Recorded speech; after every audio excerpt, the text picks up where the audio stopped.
In this video, we're going to learn about different types of threat actors. Hi everybody, welcome to StudioSec. Thank you for watching. Be sure to like if this video is helpful. Comment down below with different comments about threat actors and any other thoughts you might have. And subscribe for more content. It's very helpful for a channel of my size to be able to grow. And I really appreciate your help. There are many different types of threat actors out there. And so of course it's very difficult to be able to, describe all of them to you. However, there is a generally accepted framework for where threat actors can be at any given point. Sometimes a particular threat actor might kind of jump from one category to another. Knowing what the threat actor is can really help you understand what they might be after. In forensics, it might also be helpful to understand and track what threat actor did what particular incident, and that helps with attribution. Remember that this can be kind of complicated because again, we don't exactly know who's on the other side. So we develop these categories to kind of make it easier to have an idea on what threat actors are, but that's not always a guarantee that we're talking about the same ones every time. We'll get into that here in a minute, and you'll see what I mean by that. So briefly, we're going to talk about 5 different kinds of threat actors. We're going to talk about cyber criminals, advanced persistent threats or APTs, insider threats, hacktivists, and script kiddies. So let's start with the first one, cyber criminals. Cyber criminals are exactly what you think you are. Nation states, just kidding. They're different kinds of criminal organizations. They could be a lone wolf that's out trying to just commit crime. They could be a gang or a mafia. They could be any kind of organized crime that is trying to commit a cyber attack. Generally, what they're after is money. So they'll do different kinds of attacks that might get them the most money as fast as possible. They may attack a financial institution. They might attack an area where money changes hands online. But really what they're going to try to do is ransomware attacks, and I'm sure you've seen these all over the place. If you're not familiar with what a ransomware attack is, basically the attacker gains access to a database or any kind of system that may contain a lot of information that you absolutely need access to, and then they encrypt it. And the key that they use to encrypt it with, they will sell to you for a certain sum of money. Now they generally will kind of undersell it. I mean, if you were to put a price on what that database may cost you, they'll sell you for just enough that you may actually be willing to pay it.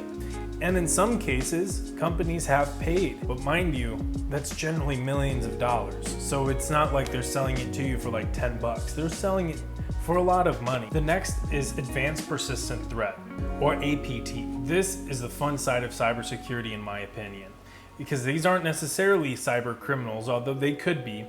They're generally nation states or different organizations associated with a nation state, or a spy group. They could be different forms of business espionage.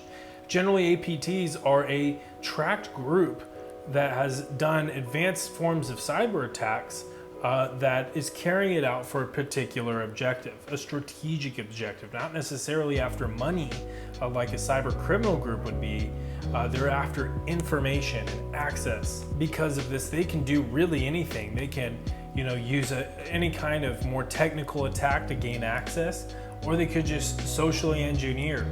In some cases, they may try to even extort your employees for access or bribe them to hand over credentials. Just remember that with advanced persistent threats, you actually stand a chance to defend yourself. As long as you're implementing common sense and good cybersecurity, you can actually come out clean and not give up access to your adversary. It'll be helpful, especially to monitor these different kinds of APTs using the MITRE attack framework, and I've included a link down in the description. The next kind of threat actor is an insider threat.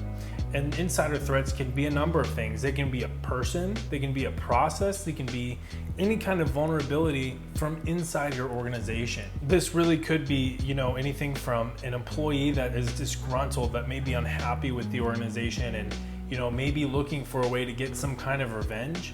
And it could be an employee that is perfectly happy working, they just don't know what they're doing, and they may accidentally make a change that could expose your organization to unwanted evil, or could accidentally expose data to an attacker. Training can help mitigate this threat.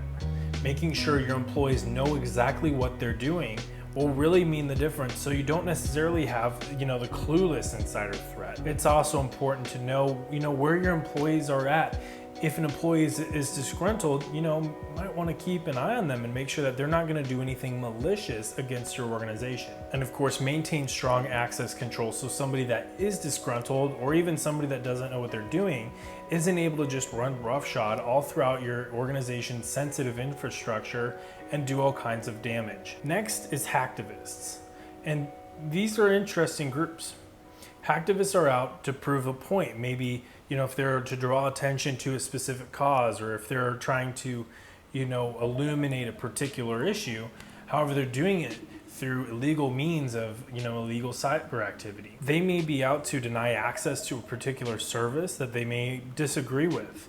They may be out to try to vandalize a website or any kind of service that you may have that is public facing. They may even be out for money to support a cause. I mean, they really could be after just about anything. However, it has been noted that a lot of hacktivists will try to gain access to a social media account to make public posts posing as your company and, try to say some things that might illuminate their cause. So of course, maintain strong cybersecurity wherever you're at, good common sense practices and, implementing the right practices, but also making sure that you're implementing multi-factor authentication and other strong cybersecurity when it comes to your social media accounts and other public-facing products. And finally, you have your script kiddie. Your script kiddies can generally be your novice hackers that are just using, or they're reusing old code to try to attack known vulnerabilities that may still be out there.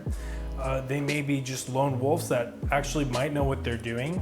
But generally, with the script kiddie is, they're not writing their own code. They're reusing code that's already out there for their own purpose. The best thing is, again, just make sure that you're patching your systems, you're installing updates, you're following best practices, and you're staying on top of your security. With all of these, just do not get sloppy on security. You really cannot fall asleep at the wheel, because the moment that you do, the attackers will get in. Now, I said before that some threat actors may show traits of different one of these types of threat actors.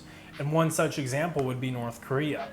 They are an APT, they're an advanced persistent threat. However, they have in the past done all kinds of activity that would normally be associated with a cyber criminal group.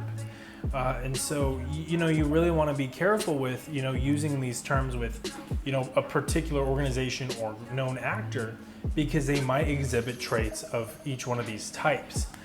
So it's really, I would recommend following that MITRE attack framework just to get a more, robust idea of who these groups are, what their history is, and what kind of attacks they've been associated with. For more information on threat actor types, I've included a link in the description to a Sentinel 1 article that really kind of lays this all out very clearly, and it's very helpful if you're learning this stuff for the first time. So a quick pop quiz for you, and again, comment down below with your answers. What type of threat actor is a disgruntled employee? Comment down below with your answer and we'll see who's got it. Be sure to like if this video was helpful. Comment down below with your answer to the pop quiz question and anything else you might have, and subscribe for more content. It's very helpful to know, who's enjoying this and who's getting anything out of it. It helps this small channel grow. Thank you.